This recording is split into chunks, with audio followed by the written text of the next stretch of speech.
Security advise రానికండి అలా వచ్చేస్తే అంటే బ్యాంక్ ఖాళీ చేస్తున్నారు.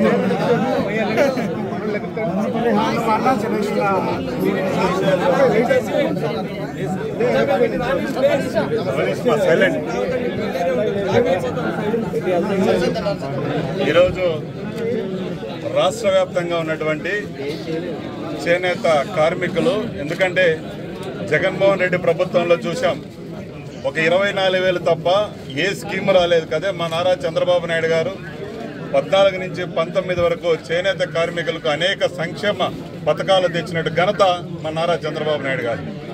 అటువంటి శాఖను ఎంతో నిర్వీర్యం చేశారు, చేనేత శాఖనే లేకుండా చేశారు ఈ జగన్మోహన్ రెడ్డి ప్రభుత్వం. అటువంటి ప్రభుత్వంలో ఈరోజు మా చంద్రబాబు నాయుడు గారు, మా లోకేష్ గారి అధ్యక్షన మా అక్క చేనేత మంత్రిగా తీసుకోవడం చాలా శుభ పరిణామం. ఎందుకంటే మంగళగిరి, మదనపల్లి, ధర్మవరం అన్ని దగ్గర 10 ప్రాంతాల్లో రాష్ట్ర వ్యాప్తంగా చేనేత కార్మికులు ఉన్నారు. అటువంటి శాఖను అక్క తీసుకోవడం నాకు సొంత అక్క ఖచ్చితంగా ఈ శాఖను సమర్థవంతంగా నిర్వహిస్తుందని ఎల్లవేళలా మేము రాష్ట్రంలో ఉన్నటువంటి సహకార సంఘాలు కానీ, చేనేత కార్మికులు కానీ, తెలుగుదేశం పార్టీ కుటుంబ సభ్యులందరం అక్కకి ఎల్లవేళలా మేము తోడుంటామని ఈ సందర్భంగా తెలియజేసుకుంటున్నాం. తప్పకుండా న్యాయం చేస్తాం. చేనేత కార్మికుల పూర్వ వైభవం మన ఎన్డీఏ ప్రభుత్వంలో మనం జాబోతున్నామని కూడా తెలియజేస్తాం.